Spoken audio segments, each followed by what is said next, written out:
the Nike Metcon 9 versus the Nike Metcon 10. Should you buy the older model that's on sale or go with the revamped newer shoe? Let's talk about it. So 5 major differences to consider with these shoes include number 1, their midsoles and how they have been done and reworked. So in the Nike Metcon 9, we have a dual density EVA foam midsole. This gives you a little bit more pliability up here in the forefoot and then a little bit more density and stability back here in the heel. Now, a big difference between the Nike Metcon 9 and the 10 is how this TPU or this plastic plate is inserted or wrapping around the heel in both of these shoes. In the Nike Metcon 9, it juts out a little bit more towards the bottom of this midsole, which really tanks this shoe's overall versatility. In the lens of stability, this shoe is great for lifting and whatnot, but it really does hinder this shoe's ability to be very versatile for workouts that include a lot of jumping or short running intervals. So this model is definitely gonna have a midsole that is way more biased towards stability. Now in the Nike Metcon 10, you have the React foam midsole that runs throughout the entirety of this shoe.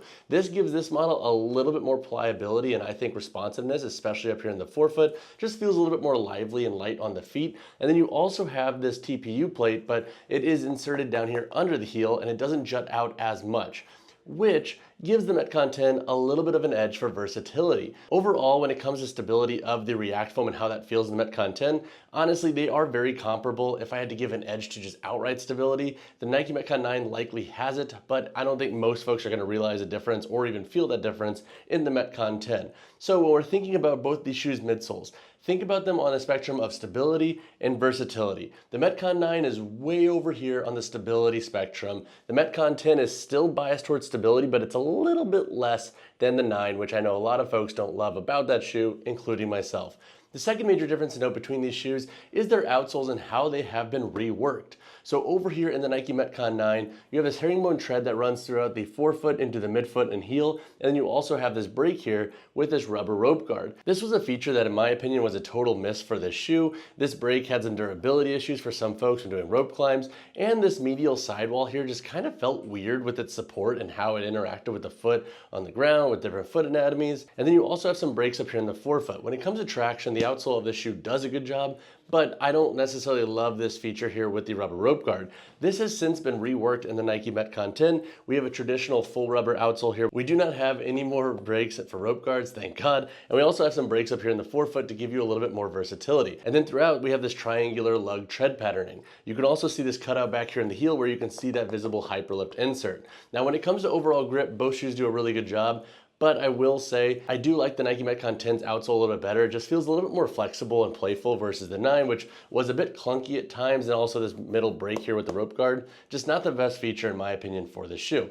The third major difference to note between these models is their upper constructions. So over here in the Nike Metcon 9, you have a mesh upper with some haptic overlays around the medial forefoot. You then have a padded mesh back here in the boot, and then you have these very, very thick and egregious rubber rope guards. These are features that I would say most of us likely don't love on the Metcon 9. That just adds a bunch of bulk to the shoe. A lot of us don't rope climb that much to where we even need it. Very few folks, in my opinion, really love those features. So the Metcon 9's upper is a bit heavier with its weight. In the Metcon 10, they have reworked the upper to feel a little bit more lightweight. So we have a layered mesh that runs throughout the forefoot and midfoot here with some haptic overlays on the medial toe box once again. And then we also have a padded mesh back here around the boot. When it comes to just straight up breathability between these two shoes' uppers, the Metcon 10 does take a slight edge. And then also when it comes to the feel of the uppers on the foot, the Metcon 10, in my opinion, feels a bit snugger. The volume of the forefoot is a little bit lower, and because it's not as wide, it just feels like a more athletic or like form-fitting feel, which can be a turnoff for some, but a hit for others. So if you're looking for more breathability, the Metcon 10 will take a slight edge there. Another difference to note between these shoes is their fit and feels. Now, this is where I think it's gonna be really interesting with these shoes, and I'm really stoked to get more feedback from the community on how these shoes have fit different foot anatomies. But in the Nike Metcon 9, Nike has said that the 10 allegedly is wider than the 9. I don't think that's necessarily true, especially when it comes to a straight up fit standpoint. The Metcon 10 has a reworked upper that's a little bit more low profile. Think like similar to the older Metcon models, like the 3, 4, etc. And then also the boot has been brought down a little bit as well. This has now given the 10, I would say, a fit that rivals the older Metcons a little bit more of an athletic bias feel too. And then also we do have a bit more of a reinforced arch in this shoe. You will feel this arch. I noticed it right away. I have a normal instep, normal arch. And then also up here in the forefoot, you do have have a little bit more of a taper compared to the 9. So when it comes to fit and feel, the Metcon 10 I think actually feels a little bit snugger. I think it will work for most foot anatomies that are 2E foot widths and down, but anything wider than that, I would say tread lightly. And if you have an exceptionally flat foot and you don't love any form of arch in your shoe, you will also want to consider that with the Metcon 10. In the Metcon 9, you have a little bit more space to the upper volume. The boot comes up a bit higher. And so that said too, if you had issues with heel slip in the older Metcon models, definitely keep an eye on that when you invest in a Metcon 10 if you're planning on doing so. So what I would suggest doing is when your 10 comes, if you're not sure about the heel slip issue in the fit, at home, lace up the shoe like you would in a workout. Don't obviously train in the shoe because you'll need to keep it fresh if you need to do a return, but do a lot of toe flexion. So think about like if you're gonna do a sprint and whatnot, do that on a carpet so you don't scuff the outsole and whatnot, and see how this heel feels. That will give you a good idea as to if the shoe's build will work for your foot and how your foot and ankle is built. So pro tip there, that's what I would suggest doing with the shoe. Another difference to note between these models is their lacing construction. Over here in the Nike Metcon 9, we have a traditional lacing system with 5 eyelets. We also have that lace lock feature, which I don't think a lot of folks necessarily use, and we also have a gusset with this padded mesh tongue. Overall, I always thought the midfoot security was plenty fine in the Nike Metcon 9.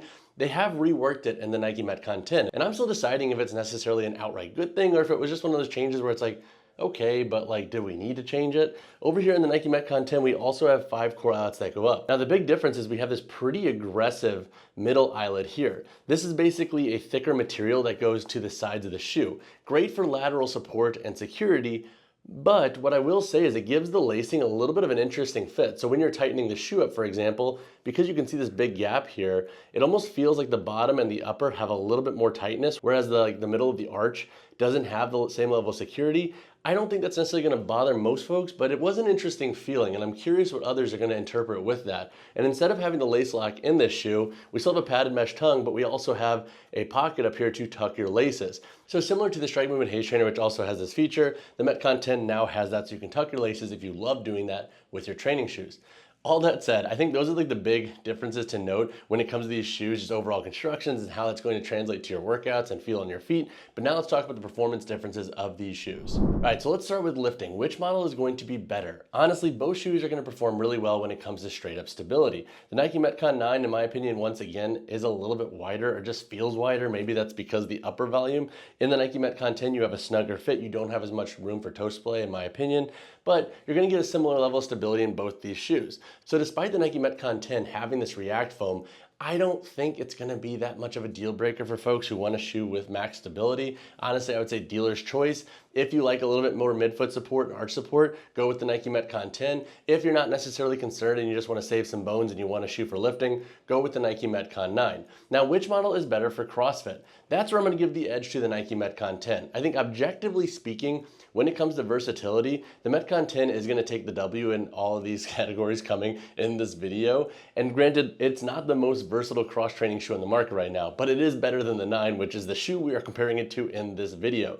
Now, when it comes to CrossFit, what makes the Nike Metcon 10 better? Well, number one, they reworked this midfoot construction so we don't have this reinforced midfoot on the medial and lateral side. Gives the shoe a slightly more sporty feel and just less bulk overall. And then also the React foam up here in the forefoot feels a lot better for things like box jumps, double unders, etc. And then with the reworked heel here, you still have a TPU layer here to help with slide on the wall when doing handstand push-ups, but the overall heel construction just feels a little bit more versatile. So you will get to a wider range of performance with different WODs in the Nike Metcon 10 compared to the 9, which was much more stability biased and focused. When it comes to cross training, similar to CrossFit, the Nike Metcon 10 is taking the edge. If you liked how the older Nike Metcon models felt on the foot, the Nike Metcon 10 will be a better option. If you like that very low volume, sporty feel that Nike has used in a lot of their training shoes and athletic shoes over the last decades, that's where this model is going to make a little bit more sense. Also, again, it's just a slightly lighter weight shoe, feels more sporty, and it has better bounce overall, so it will work for more cross-training context compared to the Nike Metcon 9.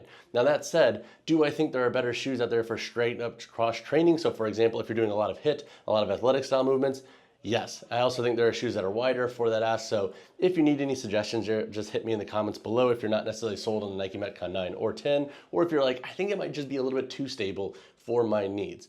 Now, which model is best for short runs? I'm gonna tell you straight up. Anybody who tells you that the Nike Metcon 9 can work for running has never clearly worn this shoe or actually used and tested it. This model is passable at best if you're primarily running on the forefoot on a treadmill or assault runner and doing very short intervals. This heel is gonna beat you up. I would not run long distance in the Nike Metcon 9 at all. It is one of my biggest complaints with this shoe because if you're gonna make a shoe for CrossFit and cross training, most folks are doing shorter interval runs spliced into their workouts where they're jumping and lifting. This shoe's TPU heel completely tanks its performance for that. In the Nike Metcon 10, it's not great, but it's better. It's definitely better. In this shoe, I've done a lot of workouts ranging from 400-meter intervals to 1,000-meter intervals. Now, I will say the shorter intervals are obviously much more comfortable, but if you're running on a treadmill or an assault runner and you're splicing that in with some jumping, some lifting, some sled work, etc., the Nike Metcon 10 will feel a little bit better. Now, if you are a midfoot and forefoot striker, you will be a lot better off in this shoe compared to heel strikers. If you heel strike, God bless you if you use the Nike Metcon 9 or 10 for your workouts because it is gonna beat you up. Even with this reworked heel, I don't think it's gonna give you enough forgiveness, especially because this hyperlift plate here is inserted into the base of the heel. It just kind of feels a little bit rigid at times. So all that to say, the Metcon 10 is taking the edge here, but I would say definitely cap your running to 1,000 meters and below if you're doing intervals. Now, which model is better for daily wear? Honestly, I don't love either for daily wear. The Nike Metcon 9 is heavy and bulky, and it just doesn't feel comfortable with this heel. The Metcon 10 does feel a little bit better, but my gripes with this model is that with its low volume upper and its narrower toe box, I just find that it feels limiting over the course of the day. So for example, I wore this shoe the other day for my workouts, and then when I was working here at the shoe store, and it was one of those shoes similar to like the Puma Fuse 4 where I found myself constantly trying to take my foot out and give my foot some room to breathe and just let my toes splay, let my arch do its thing, and just let my foot do its thing. This model, despite being a little bit more playful than the Nike Metcon 9, it still doesn't have a ton of flex throughout, and if you want that and if you want max width, you will want to probably pass on both of these shoes for daily wear. These are not going to be your trainers that you can rock casually and then go train in my opinion. So all that to say, if I had to give the edge here, if you're looking for an absolute winner, the Nike Metcon 10 is also going to take the W. All right, so now let's compare the weight, heel toe drop, and insole in the Metcon 9 versus the Nike Metcon 10. Both of my shoes are a size 10 US. So in the Metcon 9, we have a weight of 13.60 ounces. In the Metcon 10, we have a weight of 11.90 ounces. So we do save some weight in the Nike Metcon 10. The heel to toe drop of this shoe is not necessarily disclosed, but it feels like 4 millimeters, which has been every single Metcon's heel to toe drop to date. In the Metcon 9, you also have a heel to toe drop of 4 millimeters, and then you also have a thin foam removable insole in both of these shoes. Now, what I will say is if you have a custom orthotic, be very conscious of that in the Metcon 10 with this low volume upper and how this arch feels. That would definitely be something that I consider before investing in this shoe, or at least keeping it if you're gonna try your orthotic inside of it. All right, so now let's do a quick construction overview of both of these shoes. So we have that extended outsole layer that comes up on both of these models, a similar medial forefoot bias to their construction. Looking at the upper construction, we have a similar haptic overlay here on the medial forefoot. Now, obviously we have ridges in the Metcon 10, whereas we have this more bumpy texture here in the Metcon 9, but a similar flow regarding its overall cut and feel. In the Metcon 9, we have a chain link mesh that runs throughout the forefoot into the midfoot. And then again, you obviously have these rubber rope guards, and you have a padded mesh boot back here. In the Nike Metcon 10, you have this mesh with synthetic overlays that runs from the forefoot into the midfoot. You do not have gaudy rubber rope guards, and you also have a padded mesh boot. When it comes to the boot itself, the Metcon 9 does come up, in my opinion, a little bit higher on the foot, but I think that's just because the overall volume of the uppers in general. Looking at the midfoots in these shoes, you have 5 core eyelets that go up on the Metcon 10, and again, you have this middle eyelet here. So as you can see, it has this thicker material here to help give you lockdown on both sides of the shoe. I don't think most folks are gonna feel that pressing into the foot, but it does give it a slightly different feel regarding the laces and where they cross on the lower midfoot and the upper midfoot. You also have a padded mesh tongue here with a lace tuck pocket up here in the top. In the Nike Metcon 9, you have 5 core eyelets that go up. It is a traditional lacing system. You have a padded mesh tongue that has a gusset, and then you also have this lace lock feature here. The midsole in the Metcon 9 is a dual density foam, and you also have this TPU plate here that wraps around the entirety of the heel. Now, this plate doesn't actually insert into the heel. It is just wrapping around the heel. I've cut a Metcon 9 open to confirm that. And then as you can see, just for visuals here, we have the rubber rope guard on the medial midfoot of this shoe. Looking at the Nike Metcon 10's midsole, you have the React foam that runs throughout out. You also have a rubber overlay that comes up here on the lateral midfoot and then over here on the medial midfoot. But compared to the 9, you do have a more true, I would say, midsole feel with this shoe. You have a TPU layer back here on the heel, and then you have the hyperlift plate here, which you can hear.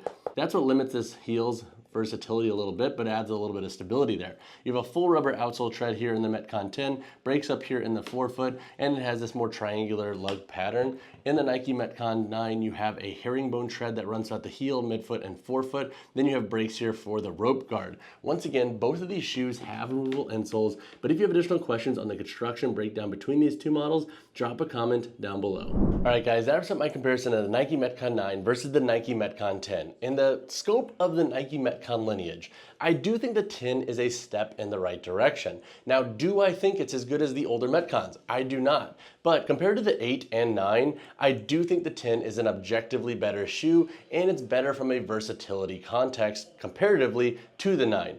If you have additional questions on these models or which you should go with, drop a comment down below or hit me up on Instagram, whichever you prefer. And as always, y'all, drop a like on the video, drop subscribe to the channel. I will see you guys in the next one.